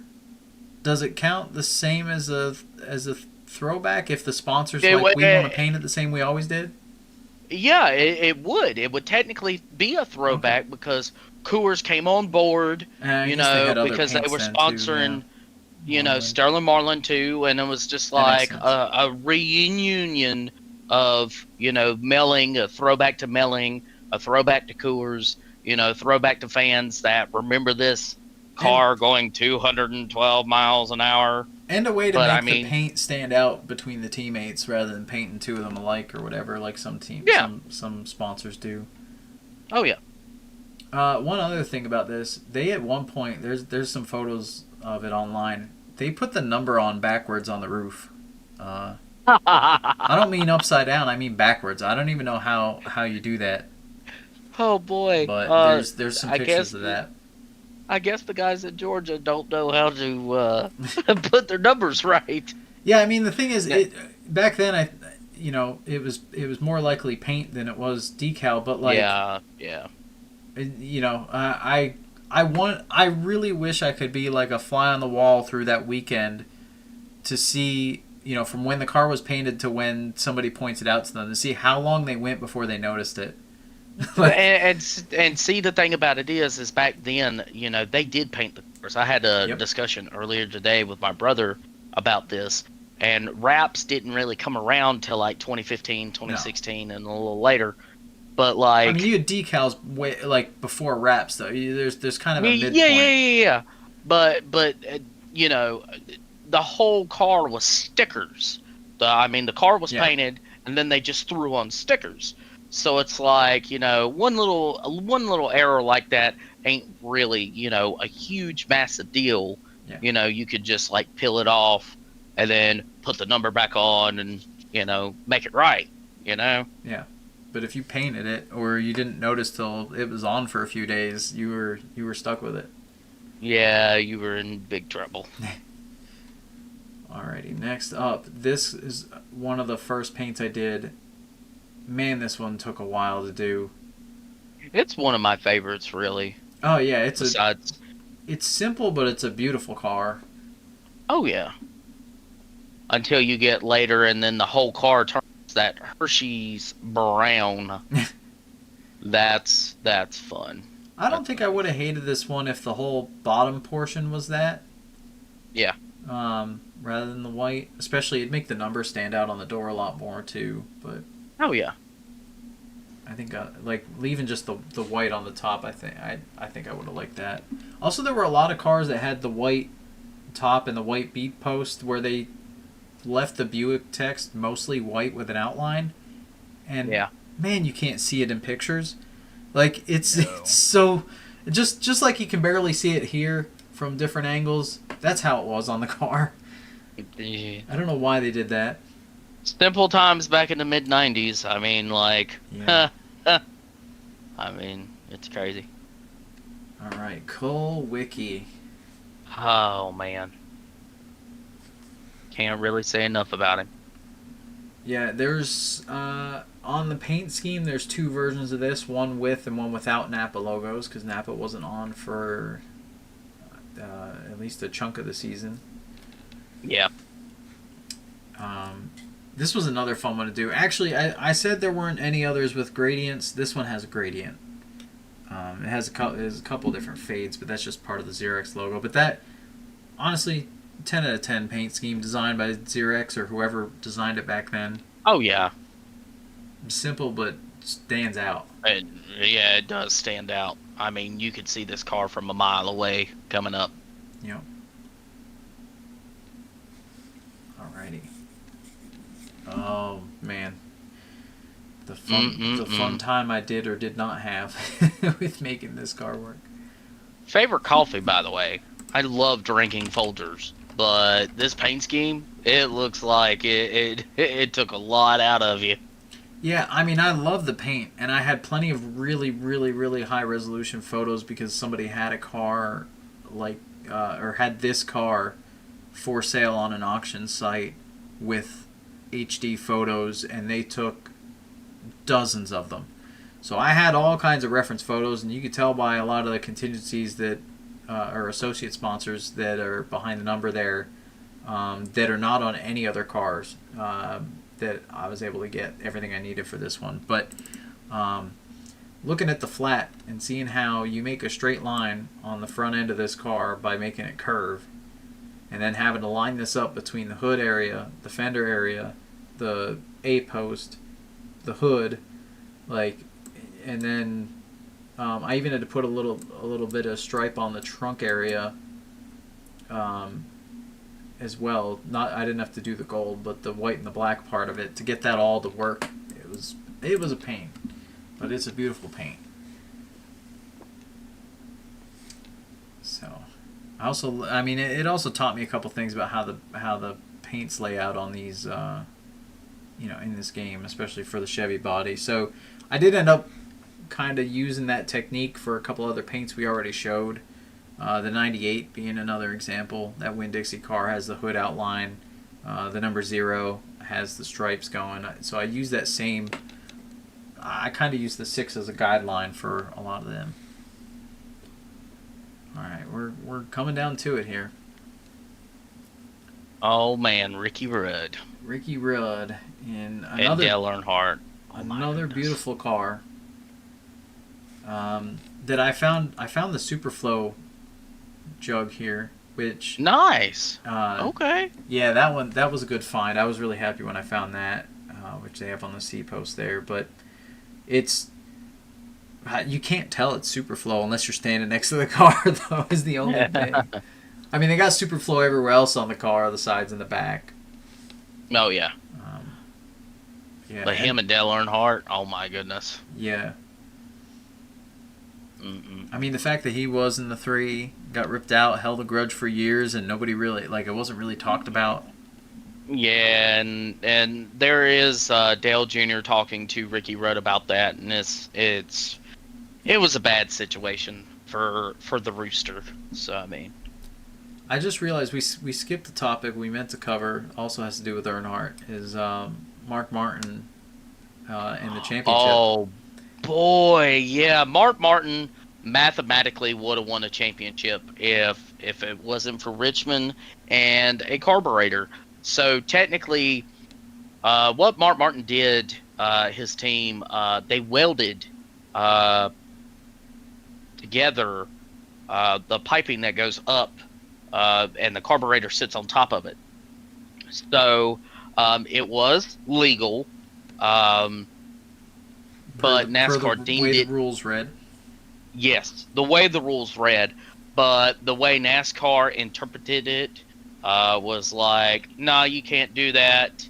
And if Mark Martin wouldn't have lost 45 or 46 points, Mark Martin would be the 1990 champion by 26 points. So, and Earnhardt wouldn't have, a two-peat championship, 90, 91, 93, 94. It would be Mark Martin, Dale Earnhardt, and then Alan Kulwicki, and then 2 more Earnhardts. So, and it makes you wonder if Mark got the championship at that point of his career, would he have gotten another one later in his career, having less pressure on trying to just get the first one? Oh yeah, I think Mark Martin would have had a title with Hendrick Motorsports if he would have won the championship in '90. I believe he still would have moved on after trying to chase it, and then coming to Hendrick, he would have had another title chance, and he did. Yeah, I mean, I still wonder if I feel like when Gordon and Martin were putting up the numbers every week. 98. Yeah, for 98. Example. Like that year, Mark had so many freaking points that year and didn't win, and it was insane. So if he could have put that sort of year together any other year, even just close to that, I think he did in 2002. Mark Martin. That's true too. I forgot about it too. Mark Martin was a little more consistent, or had a better finishes here, there, and yonder Martin would probably be a 4-time champion. I'm just going to put that out there. Any Mark Martin fans out there, I know Slap Shoes is a Mark Martin fan, but like Mark Martin would be a 4-time champion if everything worked out for him. Yeah, but I mean, you could make the argument if everything worked out for him, like other people would be more, have won more championships as well. So I mean, I agree with you. If Martin's stuff went a little better, like he'd have had 4, but I also feel like you could point at a couple other guys and say they would have got more. I mean, Jeff Gordon's the obvious example. Yeah, especially that battle in '96 with Terry Labonte. Really, prime example. Gordon would be a 4-time champion in a row. Yeah, like people don't think Jimmy Johnson was the first to do it. No, Jeff Gordon was like 13 points shy, or however many points it was. Yeah, which is 3 spots at the time. yes. If Gordon would have won the '96 title, Jimmy Johnson would be kind of an afterthought, winning 5 in a row. Yeah. And also, I mean, the points format changing because Gordon's, I forget if it was the first year, that 04, like. Mm-hmm. Was it 04? He would have just won by a large margin. Gordon would have 5 in 2004. Yeah. So if two little things changed. So yeah, I mean I think you could say that about a few people. I mean, if Jeff Gordon was so dominant in 2001, if he would have won 04 too, he'd be a 6-time champion. Where's Jimmy Johnson in the conversation? Nowhere to be found. Really, let's be honest. Like Jeff Gordon's Hendrick's golden boy. People say Chase Elliott is, and that's not really true. And as a Gordon fan, I have to throw it out there. If he didn't get into it with Keselowski that would be 7 at Texas. Yeah, because that Homestead race, he was the guy to beat all freaking day, and he literally pit at the end when he didn't have to let Stewart and oh god, was it Edwards or Newman? Who was he battling that year? I don't remember. Whoever it was, Gordon had the lead. Second and third were battling for the championship, and a late caution came out, and Gordon pit literally just to let them battle it out and not be a factor in the championship. And see, that's the thing. Like, if Brad didn't do what he done, we would be talking with, Jeff Gordon being a 7-time champion with Richard Petty and Dale Earnhardt, not Jimmy Johnson. But yeah, I mean, Jimmy still would have won his titles, though. Of course. Yeah, well, I mean, Gordon would have had to win the other ones though too to be 7. But yeah, I got you. But that's why he's still respected as one of the greatest, is due to just the total stats and all that. Oh yeah, and Ricky Rudd's a great driver. Don't get me wrong. Oh yeah. Ricky in the Iron Man type Martinsville race where his AC went out in his helmet. He drove that race like he was a man possessed. Dude, Ricky's crazy story wise. Anybody who doesn't know, listen to the Junior podcast where they had Rudd on. Rudd came from he has no racing background prior to pretty much NASCAR. He was a motocross rider. Yeah, like he just was told to get in a car and he, the Cole Trickle story of I was told to drive and I could drive. Like, that was Rudd. It was pretty much that. Yeah, and Ricky Rudd's bad flip at the 125s. Oh my god. Yeah, that was ugly. Oh boy. All right, let's get through these. This is a long video already, I'm sure. No, I'm sorry. No, it's all good. That's part of the fun. This is the extended cut. Swervin, freaking Irvin. Enough said. Ernie Irvin being a villain in this time period, what he did to this team to bring them up and then just to bail on them. I believe that was really, really crappy on his end, but he was trying to chase a championship. Do I blame him? No. But what Morgan McClure got in return was 2 more Daytona 500 wins. So, I mean, Yeah, and I mean, Irvin, like, he was hated at the time quite a bit. I don't even know who to set as his rivals because there's... I mean, there was, let's see, everybody. Just yeah, everybody. well, that's what I mean. Like, who do I put as his rival? Because there's tons. Rusty Wallace to start off with. Let's see, who else did he wreck? Earnhardt, he wrecked. We'll have to save that for later, because we'll be here another hour. Yeah, for real. But no, the only other thing I want to say about Ernie is while he was a menace, especially early in his career, if he didn't get some of the injuries he got, he'd be another one that I think would have had like way more wins and probably a championship or two. 94 was his year. If he wouldn't have gotten hurt at Michigan, 1994, he would have been the champion. Yeah. And not Earnhardt.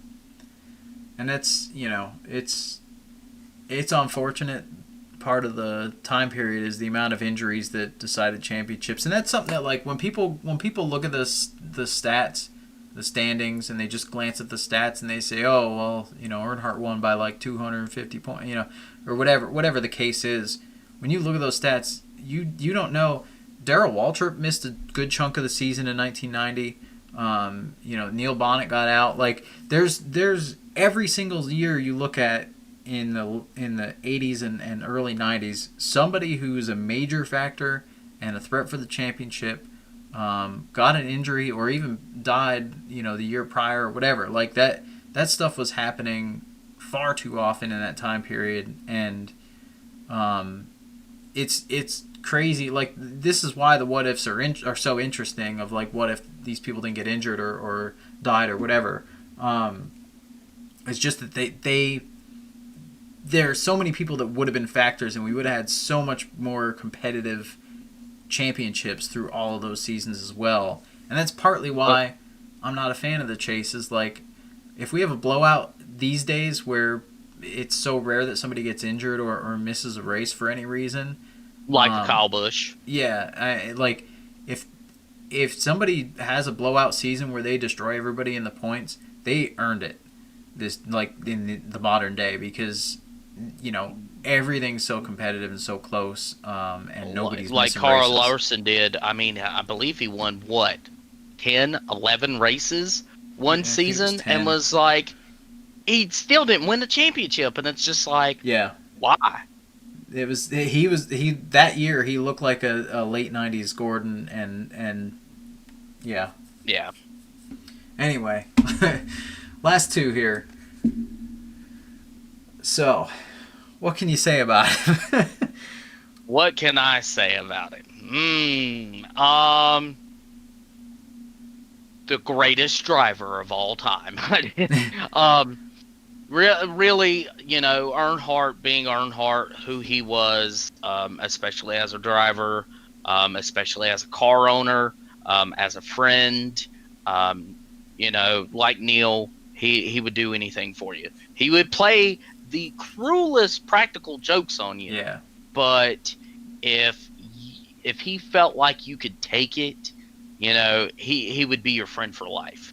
And that's just him. Yeah, Earnhardt is Earnhardt. Mark Martin has a couple good stories. I think the one that stands out to me is a practice at Michigan where Earnhardt was messing with him and he called him out. Like, they almost, I forget if they wrecked or almost wrecked, because neither of them backed down, and then Martin called him out on it, or Earnhardt called it, whatever. They had it back and forth, and that was the end of him getting picked on by Earnhardt. Like, he earned his respect by not backing down through it. But see, that brings me into Steve Burns, God bless his soul. Earnhardt, Steve was with Earnhardt on his farm, and Earnhart knocked the daggum tree over. Yeah. With a Caterpillar tractor. I forgot about that. Smacked him with the branches. And all you see is Earnhardt with his big, big ear-to-ear grin and just cackling. And it's like, that also brings up, a Neil Bonnet thing. Neil was doing an interview with him, and they were fishing out in the pond, okay? Behind this, go ahead. what now, the house now. And he tries to hit Neil with a daggum fishing pole. just goofing around. Yep. Earnhardt was a ball of fun when you got him away from the racetrack. But when he was in the race car, he was Darth Vader. He was the force that pushed the sport forward, especially what he did with trademarking his name and what he did for marketing.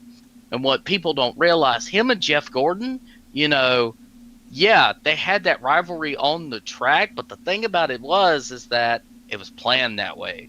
They were in it to make to some extent, but like they were business partners, and people don't know that. Yeah. Earnhardt was a value to have around, especially when the sport was growing, exponentially, over the NBA, over, the MLB, and running down the NFL as popularity. Mm-hmm. But Earnhardt paved that way for what we have now, and people don't realize that. People take Earnhardt as like the badass that he was. Excuse my language, but that's what it is. But at that token, people don't realize how much effort and how much time he put into the sport to make it grow. Yeah, absolutely.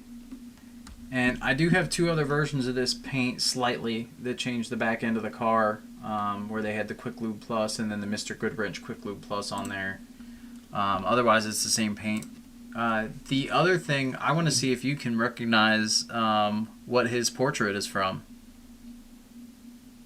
That is from Talladega, 1990. Dale Jr. giving the interview. He said, well, how was it today? It was hot. Went to the front like you told us to. And Junior asked, well, can I have some money? And Senior looks down at him and goes, well, I think you spent enough money down here this week, dude. Okay. Yeah, that interview, I was trying to find, like, there's plenty of pictures of Earnhardt, but I was trying to find, I don't know, a certain type that showed his fun side. All I could find was the scowl on his face.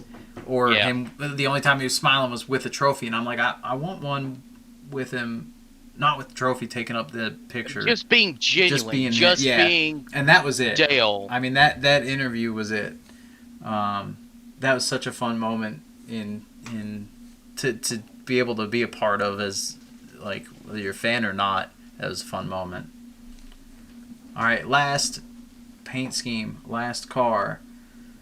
Oh, actually, second to last. Sorry, there's one more. So we got Terry Labonte's Skull Classic, which we kind of already saw a little bit, basically with the Irv Orr road course ringer car. A couple of different associates on this one. Not too much of a different paint scheme though. Overall, it's pretty much the same thing, just with the one on it. I really like this picture of Terry too, by the way. Oh yeah. Except you'll notice it has skull edited out or removed from the hat. I'm not sure. Yeah, it does. Yeah, that's just how that picture was. I forget where I found that one. Most of the pictures, by the way, not most of them, but a lot of the pictures, yeah, I guess most of them, were straight up just like from the cards from back then, the Max Racing cards or oh yeah, that's why it's got so many different it's blurred ones. out. Yeah, there's a few, especially the lesser known drivers, like this Rodney Combs one. You could see it's a bit grainy. That was off a card. This Lake Speed one's off a card. This is the most obvious one, I think. Oh yeah. But yeah, there's a lot of those around. But all right, last paint. I believe the first paint I did where I had to make some logos a little bit or at least alterations thereof, is Mickey Gibbs 01. Special days in. Another member of group from Alabama. And this is a paint, I actually redid this one somewhat as far as the stripes go very recently, because I found pictures of this car after I had painted it that were different than the paint scheme I went off of. I went off a paint scheme somebody made for NASCAR 2003 just as a reference, because I couldn't find any good photos of this car at all at first. So I just made it, based off of that other one I saw, and they had the stripes going all the way around the car, and that may be the case at some of the races in the season, but I cannot find a photo where the stripes go all the way around the car. But I did find some photos from Daytona where it cuts off right before the rear bumper and is cropped around the car number. So it still looks good. Had to update it. Yeah, simple paint, but still, looks great. I found a good font that worked for the special part of the Special Days In logo, but I was meaning to ask you, isn't there a special paint scheme or something you've been working on? Yep. So I got a couple things to show.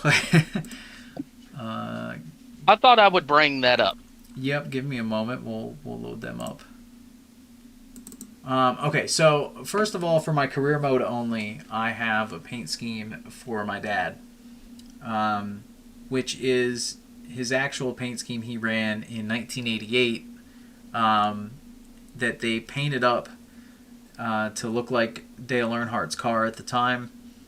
He didn't have Wrangler on his, but I thought that would be the appropriate sponsor for him since they weren't on anybody's car.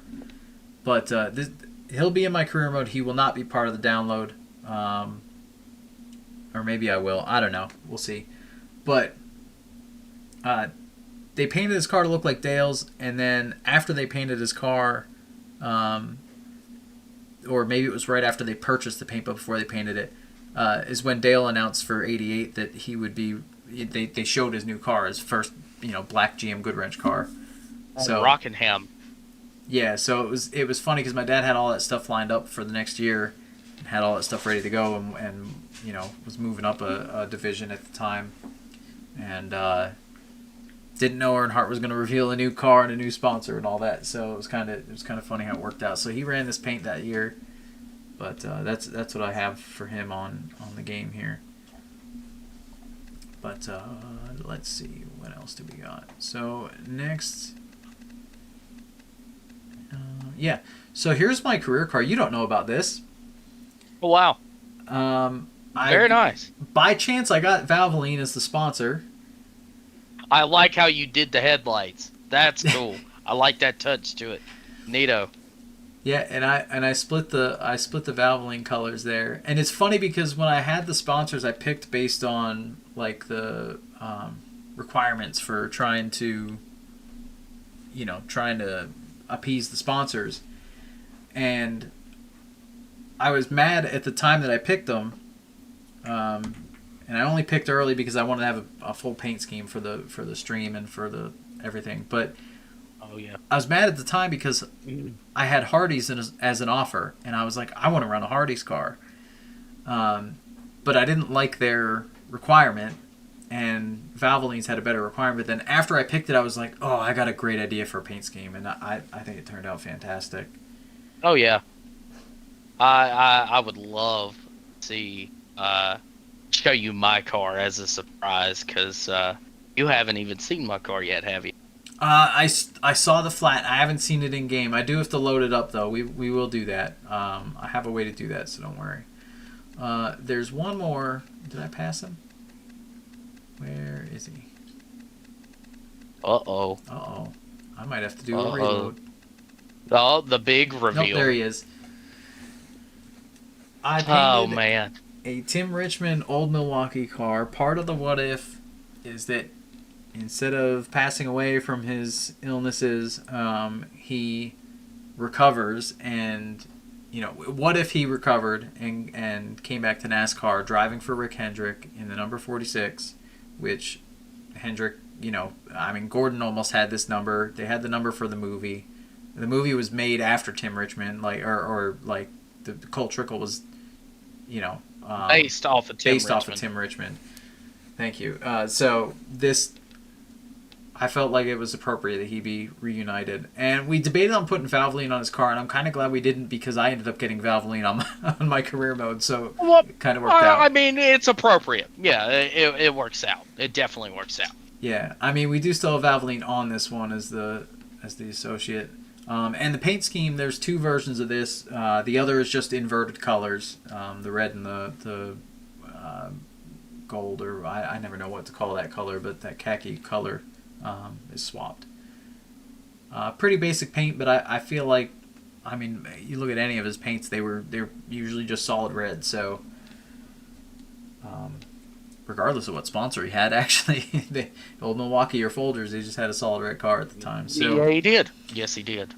So I thought it was appropriate to mix it up just a little bit, but still keep it pretty straightforward.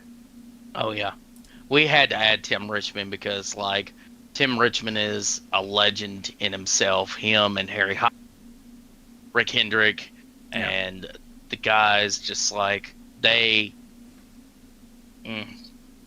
those were the days of NASCAR when Tim Richmond could have won a championship as well.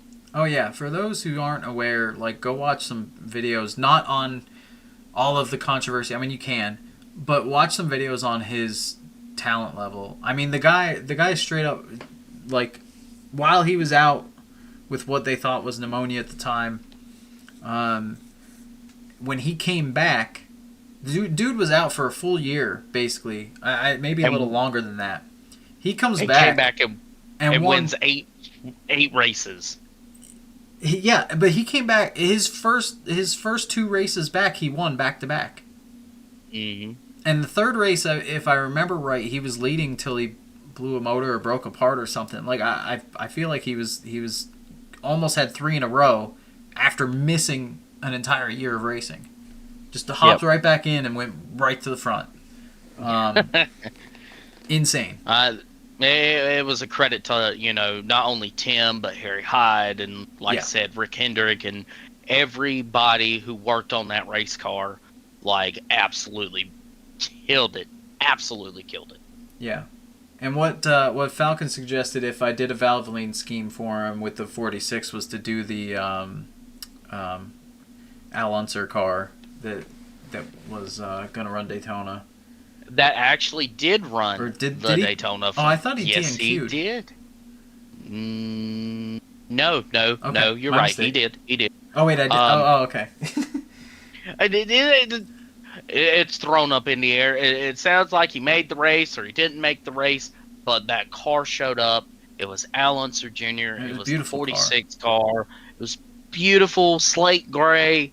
I'll edit a picture of it into the video so everybody can see without having to look it up because that's a great one. Yeah. Oh yeah. All right, let's load yours in.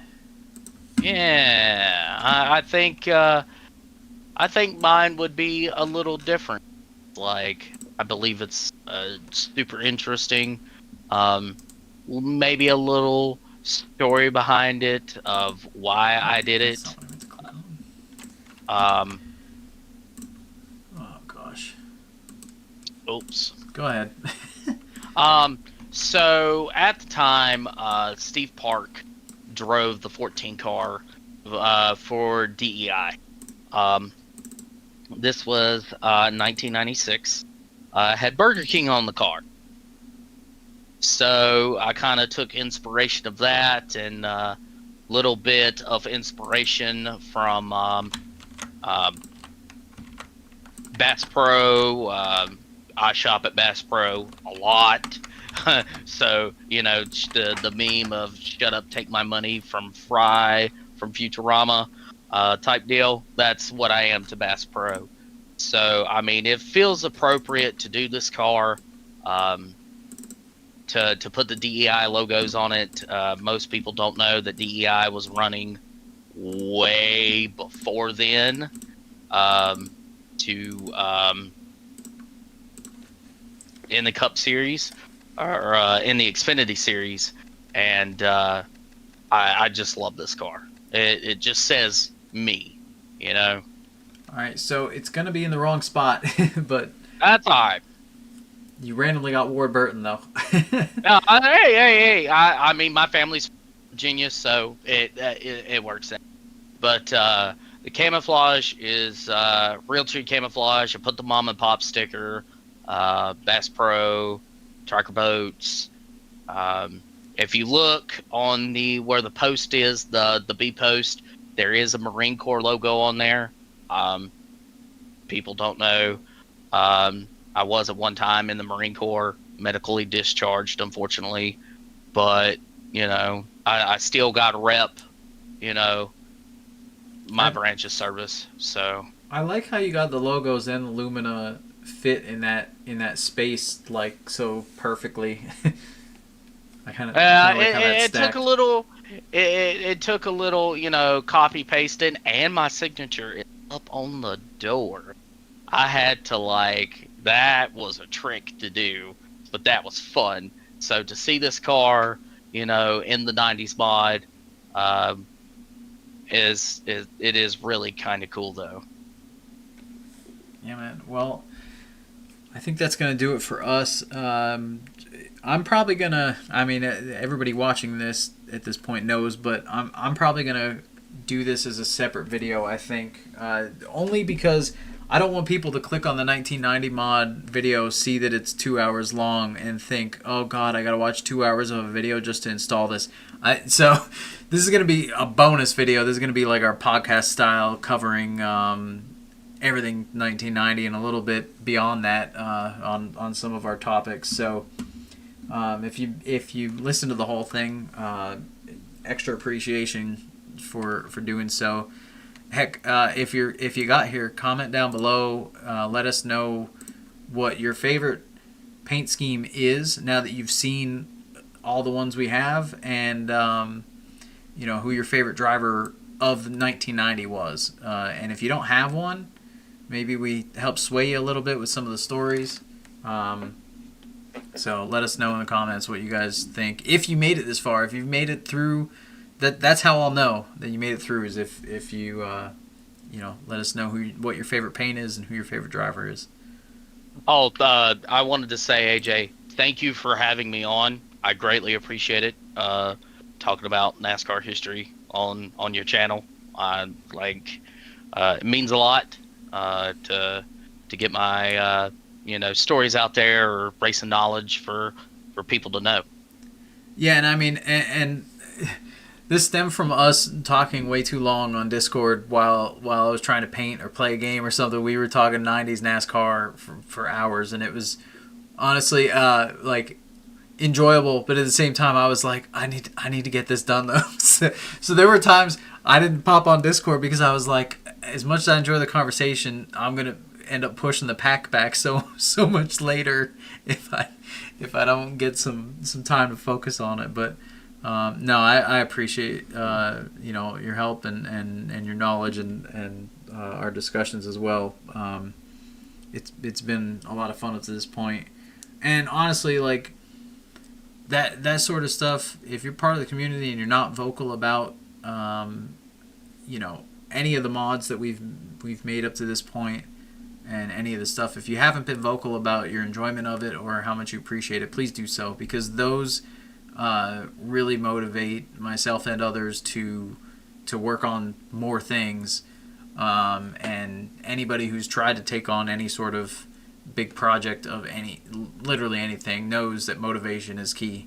So if you guys made it this far, you know, let us know how much you enjoy this stuff or appreciate it, and it'll result in this stuff coming out more frequently, maybe, and definitely just more often in general. Or because if I'm not having fun doing it, and I don't know about people wanting it and appreciating it, then you know, I might just fizzle out before I finish the dream of getting 1990 to present done. But and that's the thing, like, you know, we're a team, you know, there's multiple guys that sit here and paint, the '07 pack or the '04 pack or 21 or 25 or whatever paint we're doing for this game.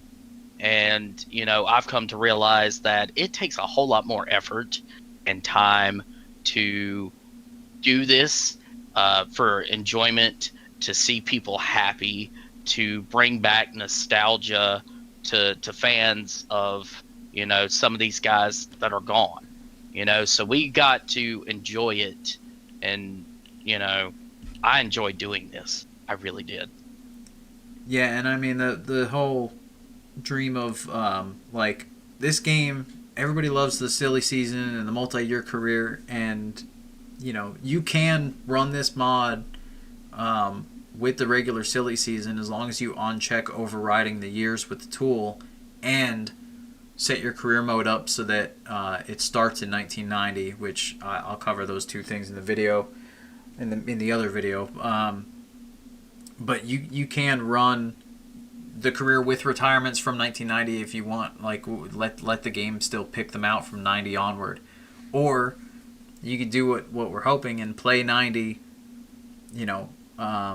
Play one season on 90 and then keep that save. And when we release the 1991 pack, you switch over to the 1991 pack and continue on, and then eventually do 92 and so on. So you could play a full career mode through actual history with stats and drivers and everything you want there, and or you could customize a mishmash of your favorites from multiple packs or whatever. Like it's all possible with the tools. It does take a little learning to figure out how to do the more complex stuff like mixing and matching and whatever. But if you're just here to enjoy the base stuff, you could still switch packs between seasons and all that as we get them done. So we appreciate everybody for watching, listening, and again, if you're here this late in the video, then kudos. I hope we filled your podcast time well. Oh yeah, and that leads me to we should do that podcast. Yeah, we've been talking about it. We gotta come up with a little bit of structure and a couple of ideas there as far as when and who to have on different weeks and stuff like that. But let us know. That's something else. If you're still here, in the comments, if you want a podcast where we just talk old NASCAR, new NASCAR, whatever, or a combination of both, let us know. It's one of those things that we would like to do it. If there's interest in it, then doubly so. Because let us know. It'll be fun. Well, like I said, thanks AJ. Appreciate it, buddy. Yep. Alright guys, that's going to do it for this long podcast style video. I hope you guys have enjoyed this. I know it's a long one, but it was a fun one to record. It was a fun one to do with Falcon and to go through all the paints. I hope you guys checked it out and enjoyed it. If not, then you're not even hearing this, so whatever. But give it a like, give it a comment, all that stuff as we mentioned. And thanks again to AC Racing for the help with some paint scheme bases from NR2, and that went a long way to save us some time and get this mod pack out sooner for all of you guys to enjoy. Alright, thanks again guys. Be sure to tune into the streams on probably Saturday nights if you want to hang out and enjoy some career mode stuff from me personally with some what ifs going on, and otherwise otherwise you probably won't see me till, other than the tool update. There's a tool update coming, and then till the 91 pack is done, which is going to be many months I'm sure, but still something to look forward to so we could race through time. Alright everyone, thanks again. See you later.